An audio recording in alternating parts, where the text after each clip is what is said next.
All right, well, thank you all for coming again. So I'm Dr. Holly. All of you have met me at some point, one or another.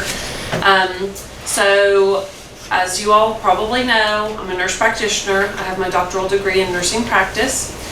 So I'm here at Advocate doing primary care, helping out with some physical medicine, doing joint injections, trigger point injections, doing a little bit of everything.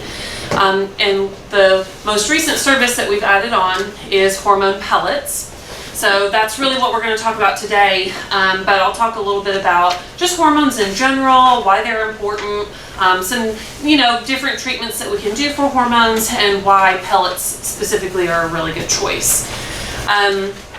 So just to kind of get started, why are hormones important? What is hormonal imbalance? What does that even mean? There's a lot of information out there about hormones in general. You've heard about menopause, you've heard about testosterone and estrogen, but why is that important?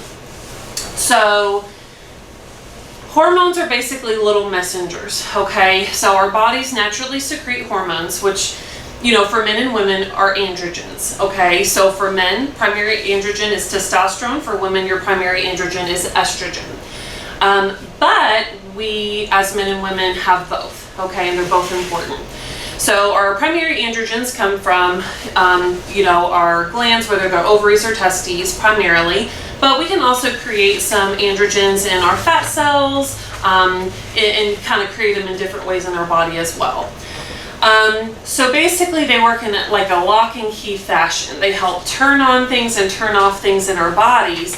So what happens is when our hormones either get out of balance or maybe we stop producing them due to natural aging processes, we start losing some of those unlocking functions in our body, and you end up with symptoms and you feel poorly or you have disease formation, that kind of thing. So what you end up seeing, you've got different symptoms. You might be irritable, you might have mood changes, depression, libido changes. Those are just kind of a couple of the common symptoms that you'll see when you're having hormone imbalance versus being happy, having a high quality of life, being able to function, having good brain function, feeling like you can find your words when you need them. And once again, this applies to men and women both, okay?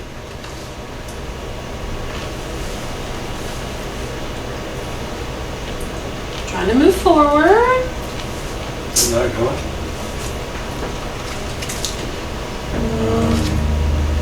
Is the battery thing on the back tight? Yes. The screen is on. I'm sorry, you all.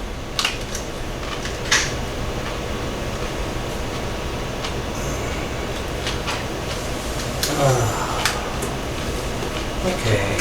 Technical difficulties. It wouldn't be a presentation if there wasn't a hiccup, right? Where's the technician? Well, the technician's sitting here, but the technology's not responding. So. And the little signal on here says the battery is full, so. I see the little light going, so. Okay. You try to direct it towards the. Oh, here we go. Okay. I think we're good. The program, the PowerPoint froze up. Okay. So just, hi, come on in. How are you? It was a pause so that we could bring in the next Perfect. So we were just kind of getting started, just kind of introducing why hormones are important, what they do in the body, and some common symptoms of hormone imbalance. So once again, I kind of talked about some of the mood swings, irritability, the depression, anxiety. You'll have libido changes, but you can even have things like that extreme fatigue that hits you in the mid-afternoon, even joint pain, musculoskeletal pain, difficulty sleeping, like that waking up or first thing in the morning, early hours in the morning. For women, you can also see some bladder changes, urinary changes, frequent UTIs, that kind of thing. So there's a wide range of symptoms, and if you start looking at these symptoms, and that's what these checklists are for in front of you, you don't have to fill them out. It's just something to you can kind of look over it in your head and think, okay, does any of this apply to me? typically if you score a 14 or above on that little questionnaire, it's a good indicator that you've got a hormone issue and you might benefit from some replacement. So that's just something to look at. Am I supposed to give you those papers? Let's see, I think you've got a checklist right here, and for now that's all you need. Okay, thanks. Yep. So yeah, that's just something you can kind of look through and just be like, is this me? Is this not me? And it kind of gives you a good indicator of what might be going on. So when we talk about BioTe, the BioTe method is basically the program we use for hormone balancing and hormone replacement. We selected the BioTe method because I was really impressed with their methodology, their evidence-based, and then their quality of actual pellets. The thing about pellets is they are implanted in your body, okay? Not all pellets are created equal. They come from different types of pharmacies, have different levels of testing. Like any supplement or pharmaceutical, there can be some variation of the actual medicine in that product. With BioTe, they do third-party testing on all of their pellets. So the dose you're getting is within a 3 to 5% variance of what you're supposed to be getting, which is much better than other typical supplements or pharmaceuticals. With BioTe Method too, we don't only just look at your androgens, your testosterone and estrogen, we're also going to look at your thyroid. Because as we age, thyroid is another a hormone that declines with aging. So when we're looking at balancing your hormones, we can replace your androgens all day long, but if we're not looking at the thyroid as well, we're kind of doing you a disservice. So we really have to look at all three. And that's what I like about the BioTe method.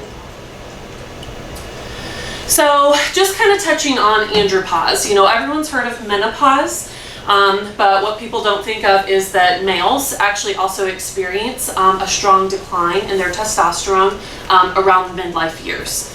So about 20% of males over age 50 have low testosterone levels. What's interesting about testosterone is there is evidence coming out that earlier and earlier, for both men and women, we're seeing declining levels of androgens. And that's really has to do with lifestyle changes, it has to do with diet, it has to do with the environment we live in and toxins that we expose ourselves to. But it is just something that happens with age. So andropause, we call it menopause instead of menopause, you know, linked to disease processes, whether it's heart disease, high blood pressure, diabetes, weight gain, that kind of thing. There is a mention on this slide too that it's common in men with sleep apnea. What's really interesting there is that sleep apnea can actually be a root cause of low testosterone in men. So some of my younger men that I have in their 30s, you know, if they've got consistently low testosterone levels, we're sending them for a sleep study because we can still replace that testosterone, but if we're not correcting the underlying issue of a sleep apnea, then, you know, are we really doing our job?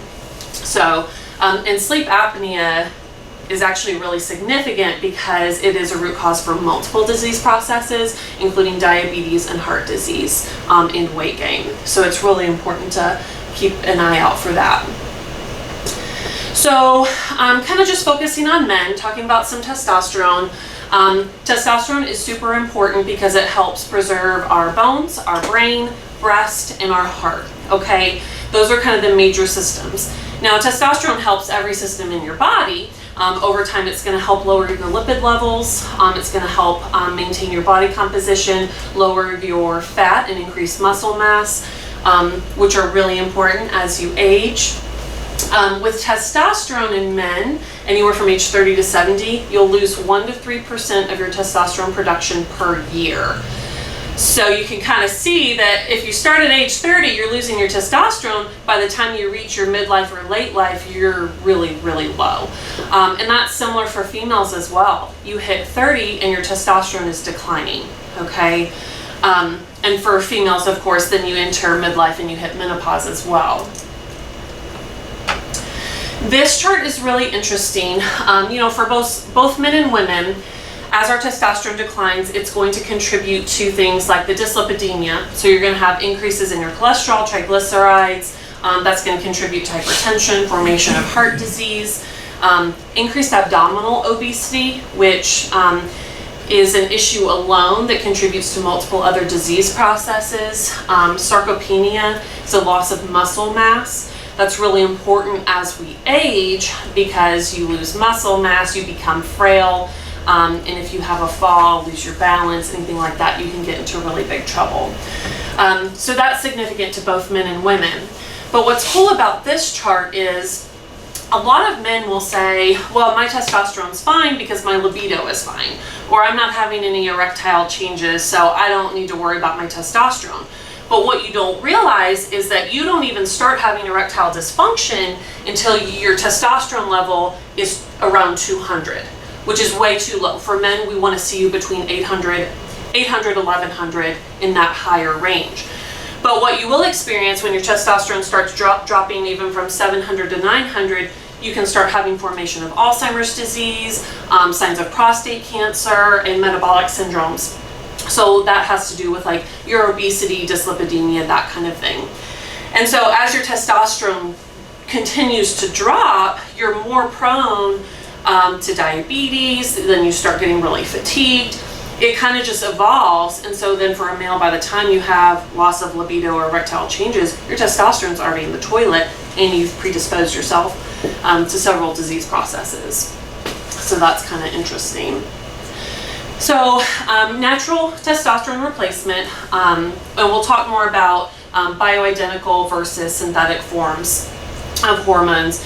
You know, if we can give you some natural hormone replacement, get your numbers back where they need to be, improve your symptoms or resolve your symptoms, you'll see basically improvement in all of those signs and symptoms we talked about before. So an improvement in your mood, an improvement in your sleep, improved libido, all of these really good things that we need to achieve a high quality of life, okay?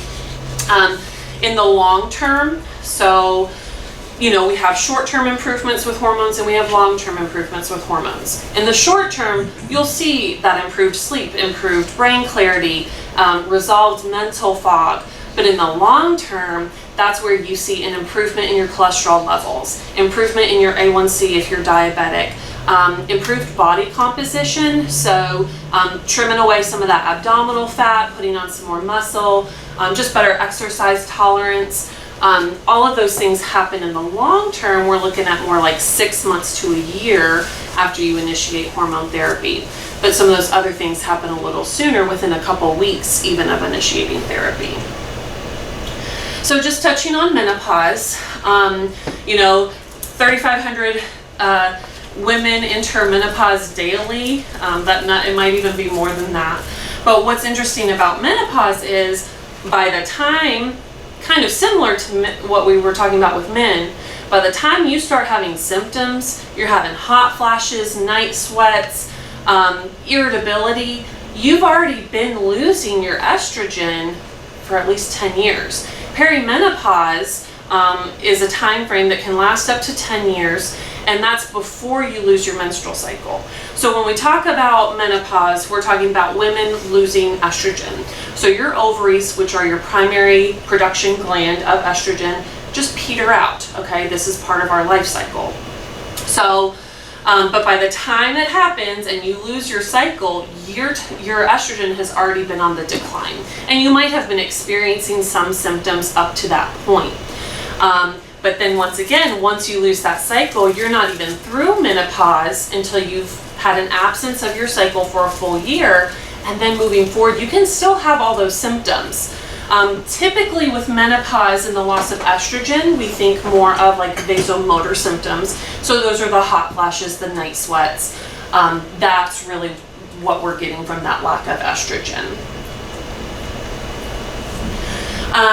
Estrogen, specifically for women, is significant for our heart health, okay? So in premenopausal women, 1 in 7 women are affected by heart disease. And then when you go through menopause and you have no estrogen anymore, that number drops to 1 in 3. Cardiovascular disease is extremely significant for women, and working on your estrogen balance and replacing that missing estrogen is a big factor in preventing that. So just kind of talking a little bit about estrogen. Once again, estrogen is present in both men and women.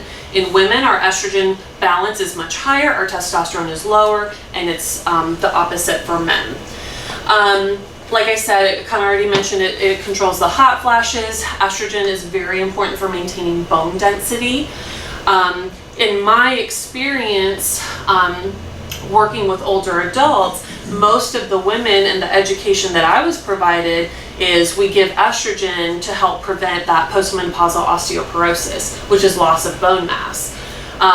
It was never taught to me as a, oh, we should do this because it's so protective for all these other things that we'll continue to talk about, but it was, okay, let's use it for some bone mass, and that help prevent osteoporotic fractures.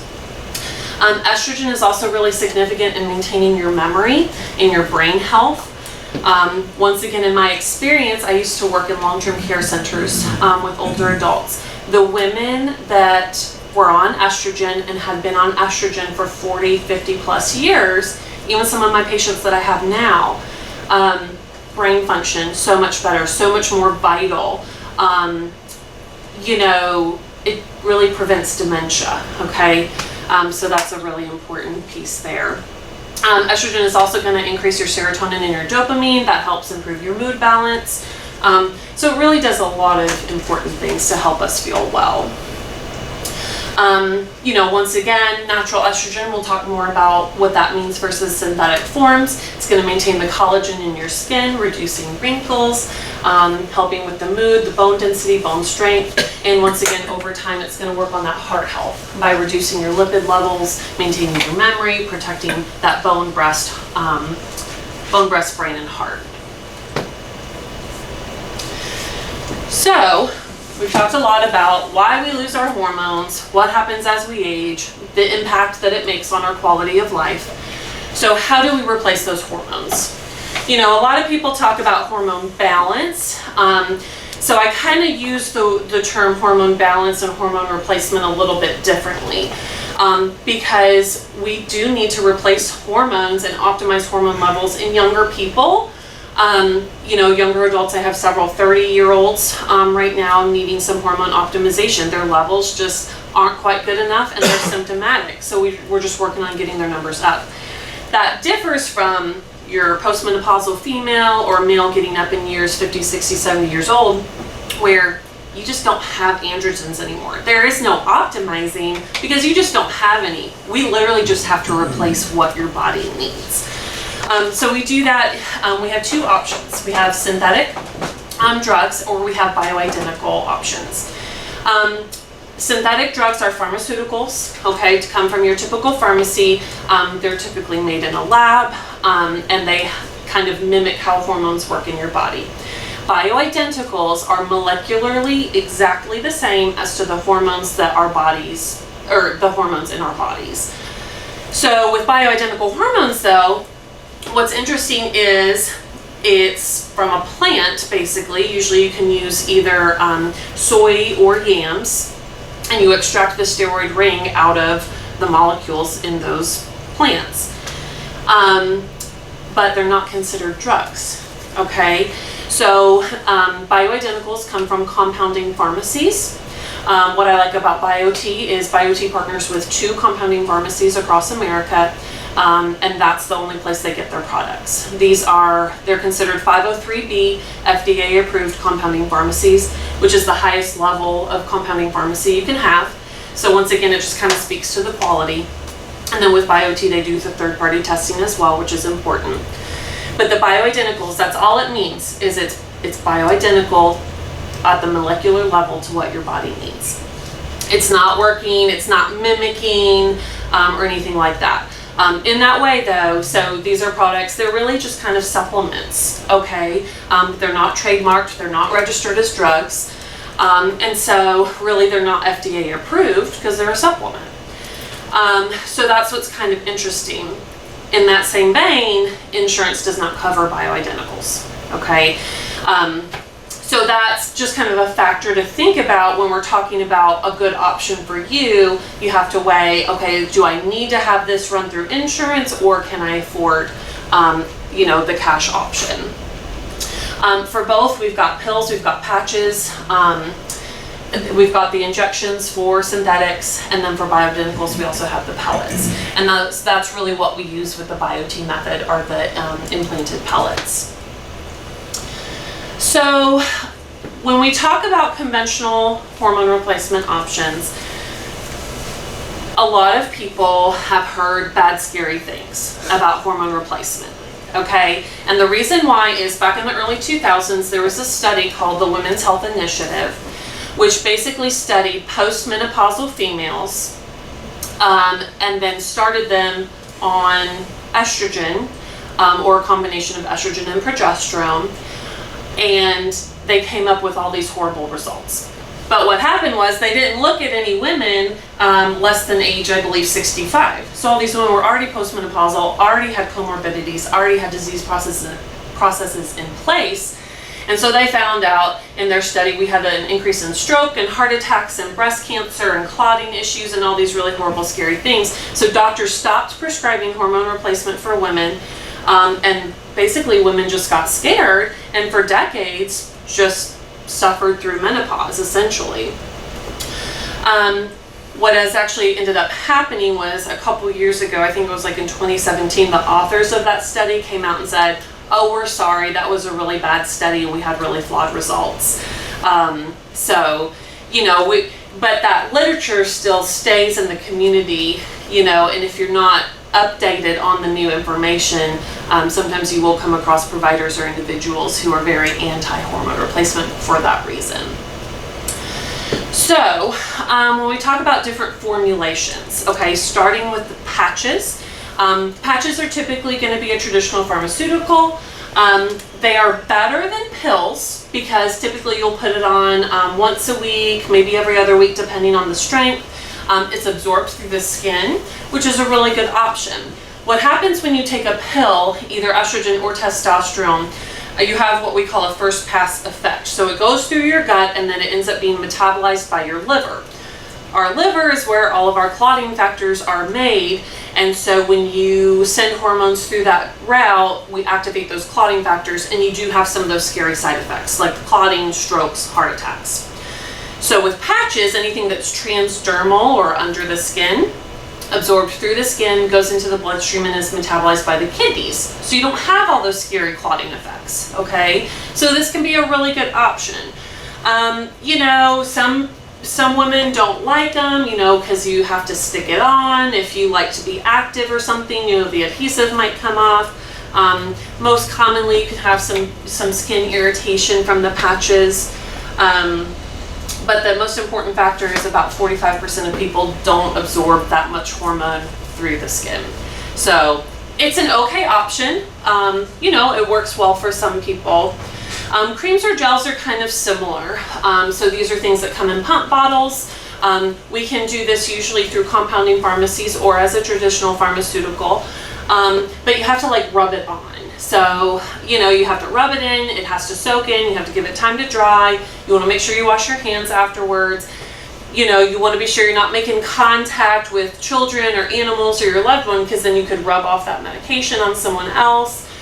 So those are some concerns. It does have a short half-life, so that means you have to use it frequently, at least once a day, okay? So it's just one of those things you just have to keep up with. It's like a medicine, you gotta take it once or twice a day and you gotta keep on it. Your therapeutic levels in your blood are gonna increase and decrease quite a bit with that, okay?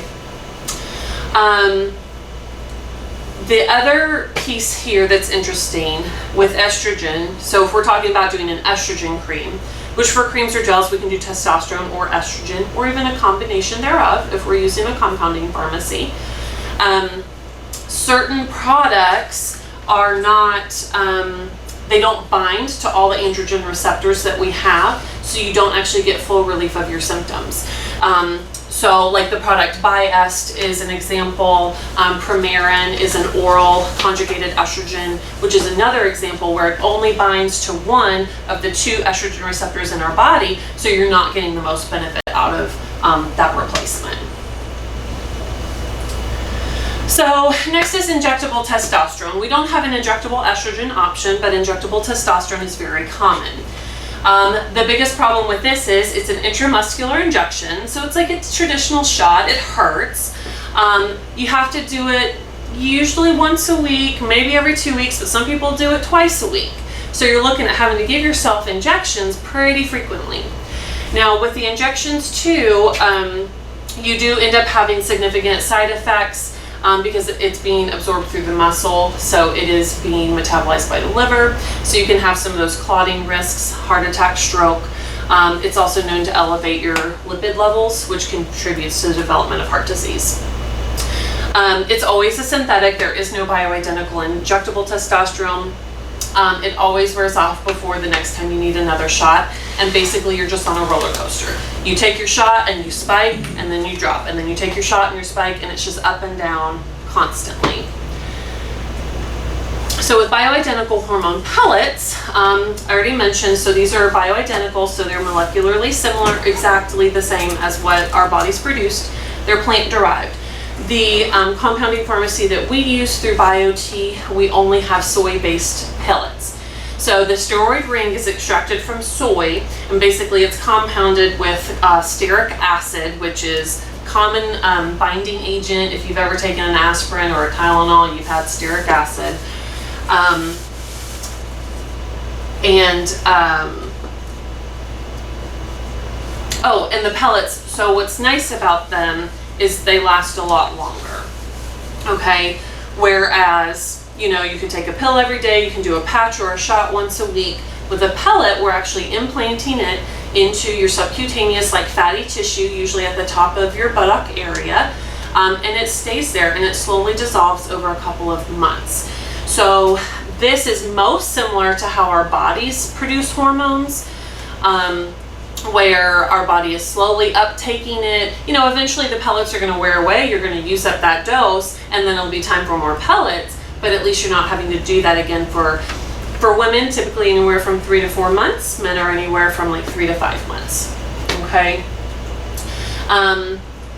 Pellets have been around a really long time. There is a lot of evidence to support their use. I believe pellets were first started being used, I think, back in like the 1930s. You know, so hormone replacement has been around a really long time, and you know, I think there's always been an interest in figuring out what's the best way. How can we get this in our bodies, get it replaced, and keep it there? And pellets are one way to do that. So this just kind of speaks to the history. Like I said, a really good evidence-based. This graph shows you the difference between like your pellet, which is the implant, the green line that stays steady. Your patch is a little better, of course, so your numbers are going to kind of climb, and then you'll have a slow decline before you change patches, and then you start to increase again. And then your oral is similar to the injectable, this purple line, where it's just a constant up and down. And really, that just doesn't make you feel well. You know, as soon as it's in your system, you might be feeling good for a couple hours, but then you're on the downswing again, and then you're just feeling crummy. So once again, BioTe Method, we're helping to restore our body's natural hormonal balance in the way that our bodies are most used to having hormones. So we want to use the right kind of hormones, so it's going to be bioidentical. We want to use the right amounts. So this just speaks to individualized dosing. So, you know, you might have 2 men standing next to each other, but they're not going to have the same dose of testosterone. It's going to be based on your body weight. It's going to be based on your lab values. It'll be based on your symptoms.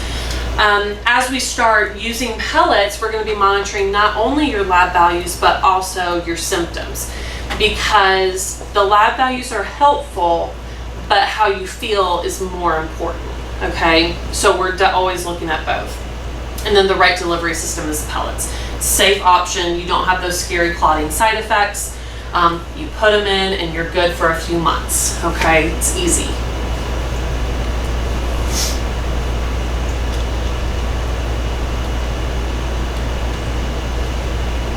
You might have frozen again, Troya.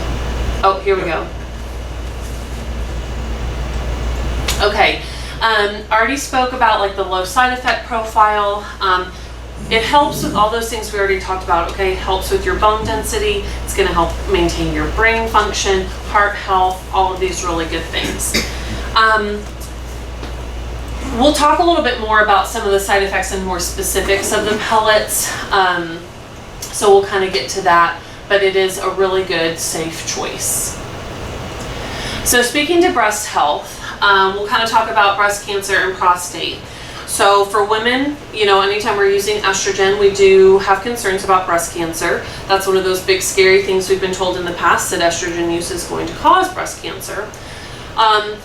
It is very nuanced, but other forms of estrogen replacement are, I kind of mentioned before, there's different types of estrogen. They might bind to some receptors or others, but we also have to kind of talk about progesterone with women. And a lot of times in conventional pharmaceuticals, we're using synthetic progestins versus a bioidentical progesterone, and that helps maintain basically your uterine health and your endometrial lining, because when we're using estrogen, we have to keep that in check, okay? A lot of times you'll end up having an increased risk of breast cancer when you're using synthetic progestins versus a bioidentical progesterone. Estrogen alone does not cause breast cancer. And actually, evidence shows that use of testosterone with estrogen replacement in women is breast protective, okay? So that's a good thing. And this first statement does say that the pellets does not increase your risk of breast cancer, unlike an oral synthetic, which is correct. Once again, we kind of look at your synthetics and the way they work and the way they're binding to receptors in your breast, because we have androgen receptors throughout our body, particularly in the breast for women. So we have to be conscientious of that.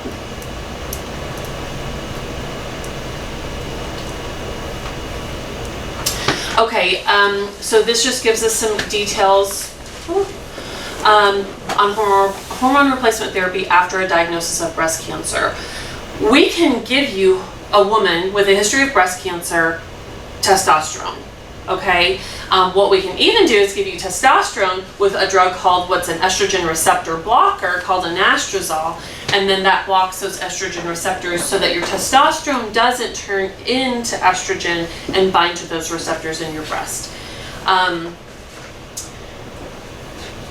I think that's the best way to say that. And actually the numbers, when you look at the data, that women, there's no higher incidence of women getting breast cancer because they used estrogen, okay? So talking about bone health, we mentioned osteoporosis earlier. Testosterone is really going to help. It's called the bone builder, okay? This is good for both men and women.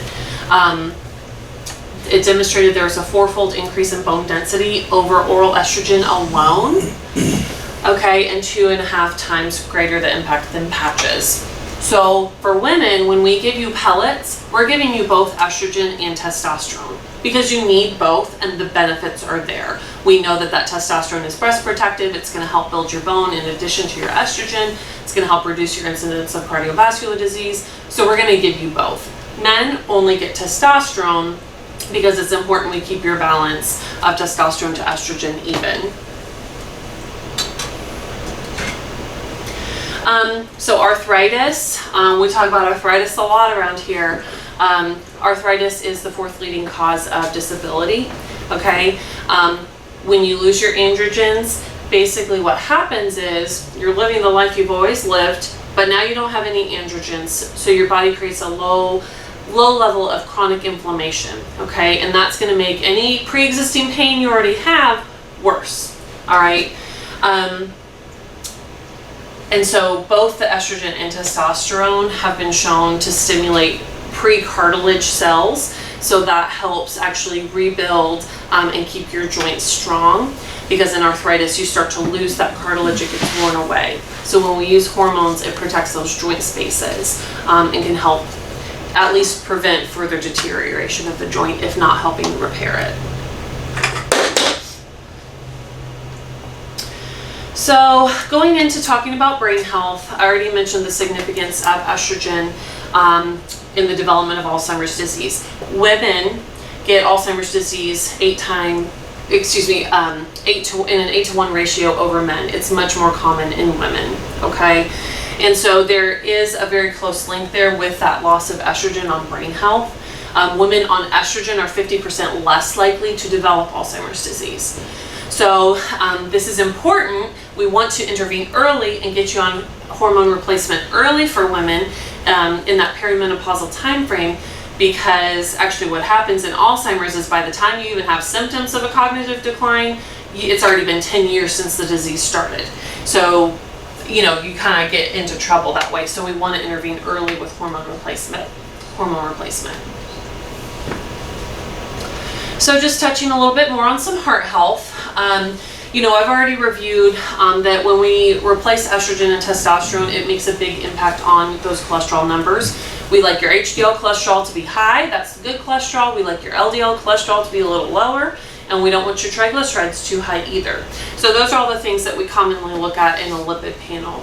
So when we start replacing and optimizing your hormones, as a long-term positive effect, we're looking at 6 months to a year, because this is a change that takes time. You know, your body doesn't just change overnight. So over time, we'll see improvements in all of those lipid levels. Once again, in men with the testosterone pellets, we'll see improved lipid panel, as well as improved body composition changes. So loss of some fat and improved muscle mass and improved lean body mass. So just kind of talking about pellets.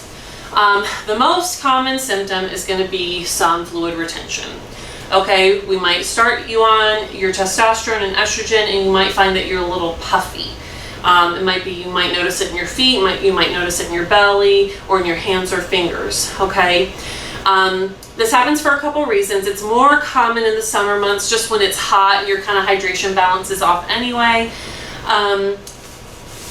But basically your testosterone and your hormones are helping to bring fluid into your tissues, which helps keep your tissues elastic and vital and stretchy. And so we want that, but sometimes it can be a little too much. Less than 2% of patients experience any side effects. So they're not common. Most side effects are self-limiting, okay? They're gonna end on their own within a couple weeks.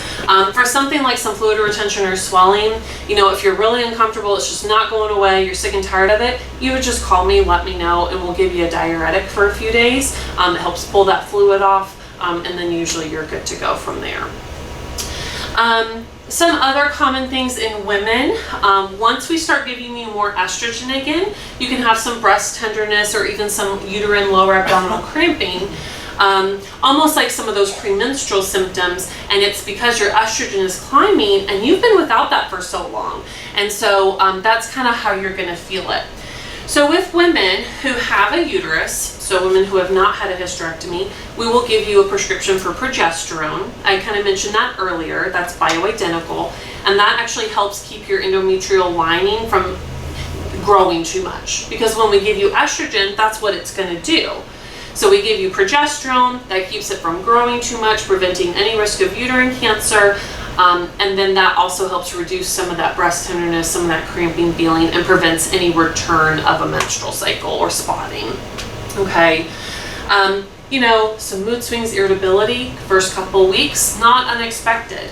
Once again, you have to remember your body is getting used to this big upswing in hormones that you've not had in a while. So you might almost feel, you know, for women, some of those premenstrual symptoms. You might be a little irritable. You might just notice you're a little more on edge. But once again, it's self-resolving. For men, pellet extrusion is more common. All that means is that pellet might want to migrate back out and try to pop out the little incision site that we put them in through. If that happens, it's not a big deal. We just pop it right out and put you a new pellet in. We do give you some warnings. So for men, we want you to take it easy for 7 days. Okay, we put your pellets in, take it easy. So no heavy gluteal exercises, don't be running marathons, don't be squatting, climbing ladders, all this kind of stuff. Because when you do that, where we put those pellets in your gluteal area, this tiny little incision that we make has the potential to open up, and so those pellets might try to move back down. So as long as you kind of follow some of those warnings and instructions we give you, usually not a problem. You might see some facial breakouts, some of that acne. Once again, it's hormonal, should resolve on its own. If it doesn't, you let me know and we'll prescribe you some cream to help clear it all up. The reduction in testicular size and reduction in sperm count is more significant to younger males. Because what happens is we start giving you what's considered an exogenous hormone. Okay, it's a hormone from an external source. It's not the hormone your body's making. So that gland that's supposed to be making that hormone says, oh, well, I don't have to do anything anymore. So it can get small and it can just stop its function. So that's really more significant for our younger males in their 20s and 30s who haven't yet completed a family and might want to have children one day. But you know, once again, if you've got a 20 or 30-year-old male with really low testosterone, they're probably not having great testicular function anyway. So, just a few key facts kind of to wrap up. Hormone imbalance can occur in men and women at any age. Okay, it's not exclusive to midlife, or it's not one of those things where it's like, oh, I'm old, so I'm just tired. It's like, no, you're just having hormonal changes, and that's okay. Not all therapies are equal or necessarily safe. With that said, there are a lot of options. And so if one option is not feasible to you, either based on the formulation or the route, you know, whether it's an injectable or a patch or a pellet, or maybe if there's a cost issue, we can always find something else that will work for you, okay? It's never a one-size-fits-all approach. Every time I've got someone new coming in, we talk and find out what's going on with you. What are your current issues? What testing have you already had done? You know, and we kind of just dive into it and figure out exactly what you need. Finding a certified BioTe provider is important. So I'm certified for this pellet procedure through BioTe, for reasons I've already mentioned, because I trust their quality, I like the product, I like the method. There's a lot of places that offer pellets, okay? But like I've mentioned, not all pellets are created equal. They're not all coming from high quality pharmacies. You don't necessarily know what's in them. And then the procedures can be different. You know, the procedure that I do for both men and women, women's procedure is super quick, 5 to 10 minutes. Males, 10, 15 minutes, okay? Super quick, no stitches. Okay, we make a teeny tiny little incision, it heals on its own. Some places, you know, you have to have stitches, it can be really invasive. So it's just important to make sure you find a high quality provider, and that's one thing that BioTe provides. Talking about labs, we're always going to check your labs before your first pellet procedure, and we'll check your labs 4 weeks post pellet for males or 6 weeks post pellet for females, just to make sure that we've got your numbers good, compare that to your symptoms. And then once we've kind of verified your dosing, you don't need any more hormone labs unless you're having changes, okay? And we'll just kind of keep up with your annual typical lab work from there. And so when we talk about labs, you know, labs have reference ranges for what's considered normal, okay? There's a lot of, you know, there's a lot of differences among labs. There's differences among providers of what's considered normal. You know, when we check your hormones here, your thyroid and your androgens, you know, what I consider normal through my training might be different from what you're told by somebody else. But that's just kind of where it's important to note that it's like, okay, but you're not feeling well even though your thyroid appears normal, but you're having obvious thyroid symptoms, so maybe we need to look at that. And so of course get tested, and before we start any type of therapy, we'll always double check your numbers. So I just wanted to touch on, we're basically all through, I just kind of wanted to touch on and give y'all an idea of kind of what the whole experience looks like if you are interested in coming in for a consult. Assuming that you don't already have pre-existing labs, okay? Some people do, maybe they've been getting injectables somewhere else, so they've got current labs. So I've got certain labs that we'll need current within that first year. If you don't have any of that, come in for a consult. We're going to talk about what your symptoms are, what you're looking for, what you've already tried, just kind of what's going on, okay? Check a couple things. We'll check your weight, we'll check your blood pressure, just do a quick exam, that kind of thing. And then we'll draw your labs, okay? Then, basically, next time you come in, I've got your labs, I've reviewed everything, I've run your dosing through, and so we'll sit down, talk, review consents, post-insertion instructions, all that good stuff, and then we'll actually do your procedure. Like I already mentioned, it's pretty quick.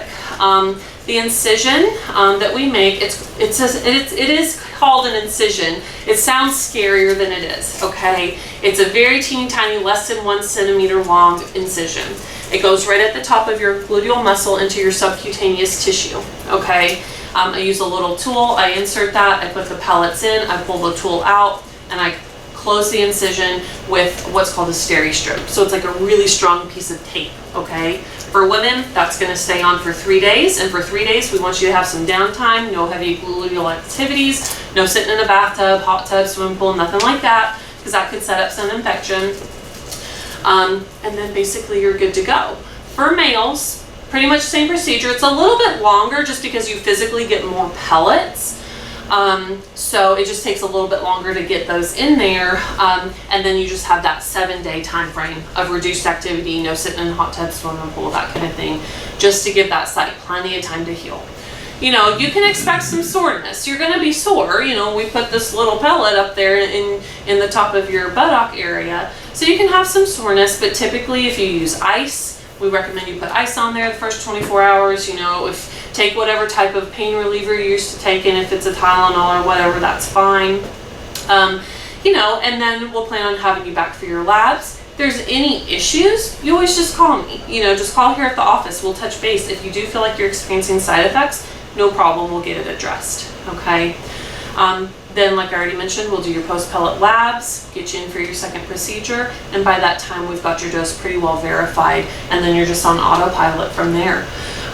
Most people, you know, will kind of feel when they're ready for the next pellet procedure. Maybe you're having some joint pain coming back, maybe you noticed I'm not sleeping as well, or, you know, I'm just not working out, I'm not feeling strong in the gym or whatever. And so then that's kind of a good sign. It's like, okay, let's get you back in and get your pellets. So, any questions? I would think that the blood you draw here to send off would be more targeted to what you're looking for, wouldn't it? I mean, yeah. So typically post or pre-pellet labs for both male and female are pretty similar. You know, we're looking at blood cell counts, we're looking at metabolic panel, we're looking at a full thyroid panel, and then we're getting your testosterone. For males, we check a free and a total testosterone, and then a PSA is going to be an important screening for males. It's a screening for prostate cancer, okay? Because we never want to start giving you testosterone with an underlying unknown prostate cancer, because then that just fuels the fire, okay? So those are, and we do a vitamin B12 and a vitamin D level as well. For women, we're checking also an estradiol and an FSH level. So what happens in menopause is your FSH, that's your follicle stimulating hormone, which is an important player in basically our menstrual cycle. It will start to increase as your estrogen decreases, okay? In premenopausal females, your FSH is lower and your estradiol is higher. So we look at that balance in females as well as the testosterone. And like I mentioned, females are going to get both testosterone and estrogen. If you're a premenopausal female, maybe you're only getting testosterone because you don't need estrogen yet. But for most postmenopausal females, it'll be both. And then for males, it's just that testosterone. So, anything else? Well, what relationship does hormones and vitamins in your system have? Yeah, so, and that's a good question, because in our pre-pellet labs, we do like to double check that B12 and a vitamin D, which are very commonly deficient in a lot of people. So kind of going back to like the beginning of the presentation, we were talking about how hormones are basically like chemical signalers in our body. You know, they kind of turn things off and on. So it's always possible that that could be, you know, if you're low in your hormones, it could be contributing to being deficient in vitamin levels as well. And once again, thyroid kind of comes into play there as well, as far as metabolism and uptake of what we're putting in our body and how it's metabolized. So. Okay, so the thyroid has a big play in that aspect. Yes. Okay.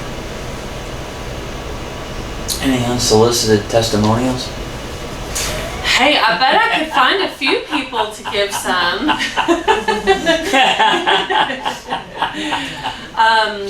Yeah, I don't think anyone minds me sharing. Pretty much everyone in our office well, except for me and Tracy, because she's still kind of new, but the only reason I personally don't have pellets is because I don't have anyone to put them in me. Otherwise, I would try. You know, I've tested my hormones because I'm sitting here doing my training, and for me personally, I'm like, well, that sounds like me, that sounds like me.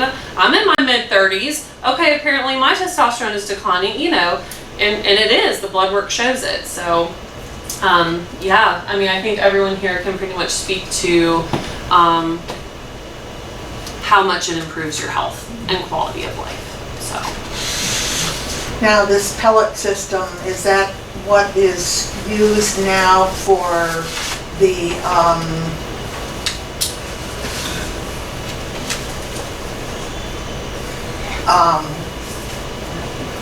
what do I want to say, to control, to avoid childbirth? They're using, it's in my arm. Oh, yeah. I've seen the ads. Is that what they're using, as they determine what they need and they put it in because they say it's good for 3 or 4 months? So Longer. what you're thinking of is called like a Nexplanon, or there's also intrauterine devices. Mm-hmm. Those are both forms of contraception. They're implantable contraceptives that they actually are primarily progestins because it's impacting the uterine lining, and that's how it prevents pregnancy.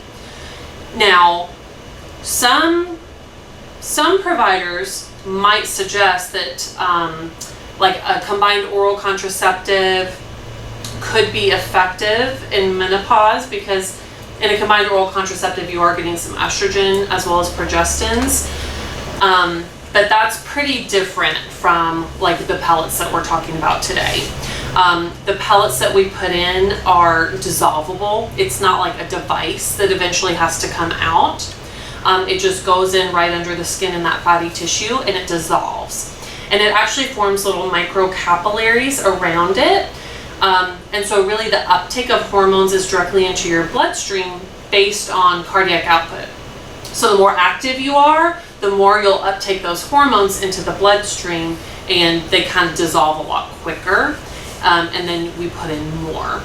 So versus the other devices you're thinking of, you put them in, eventually they have to come out and you put in a new one. The pellets just go in, they dissolve, and then we put in new ones when it's time.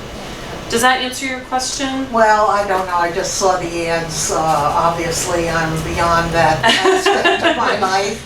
Yeah. But, you know, I've just seen it, and it, you know, it's in my arm. Is the the ad. So Right. I was just wondering if they use kind of the same thing in that aspect that Yeah. they use The pellet insertion system. idea is the same, that it kind of sits in that subcutaneous fatty tissue, and the hormones are secreting out. But the use is different, and then the actual hormones are different as well. Yeah. Anybody got anything else? I didn't know that women had testosterone. It's interesting. When women go through menopause, you'll notice that you'll get facial hair because of the testosterone is overriding their female the estrogen. And so actually what can happen that causes that, and this is a little more nuanced and in detail, but in both men and women, you can have a conversion of testosterone into estrogen. And it's like bad forms of estrogen. It's going down the wrong pathways. And so in women, you'll see some of those signs of like the facial hair, what you think of as like a masculine feature. But in males, you'll also see development of breast tissue. It's called gynecomastia. You can even end up with nodules in your pectoral area, nipple sensitivity, that kind of thing. And actually, that's a good thing you brought it up. Because one of the things that we want everyone to take is a supplement called DIM, D-I-M, and basically it helps your hormone metabolize down the good pathways so that it keeps your testosterone, good testosterone, and it keeps your estrogen as estrogen.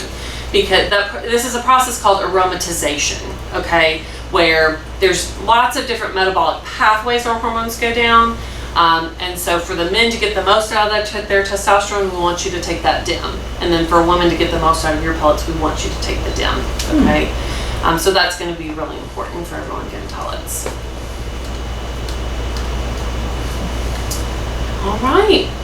Well, if there's no more questions, I hope y'all learned a little something, and there's still some cupcakes and food.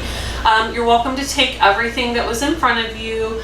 There's also some books over here from the founder of BioTe. His name is Dr. Donovitz, and he's actually who I had the opportunity to do my training with. He is an OBGYN. That's how he started out in practice, and then he started focusing solely on hormones, and he developed the BioTe Method. So you're welcome to grab those. There's a couple up there, you know, and give us a call. Sherry's at the front desk, and we'll get you in for a consult if you're interested in learning a little bit more. What price range are we talking? Oh, thank you. So, and like I mentioned, so the pellet procedure is never covered by insurance.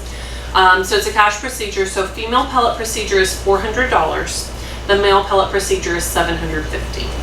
And the difference in cost for males is because literally you get so many more pellets. It's a little more involved of a procedure, and it's just a lot more pellets. So, and then usually the consultation fee is just an office visit. So if you have insurance, we will charge that to your insurance. Otherwise, the cash price for the consultation is $75. I guess that finishes it off then. Yeah. All right, you all. Well, let me know if you need anything. Like I said, Sherry's always at the front, and she's happy to get you an appointment. So I'll let you take over.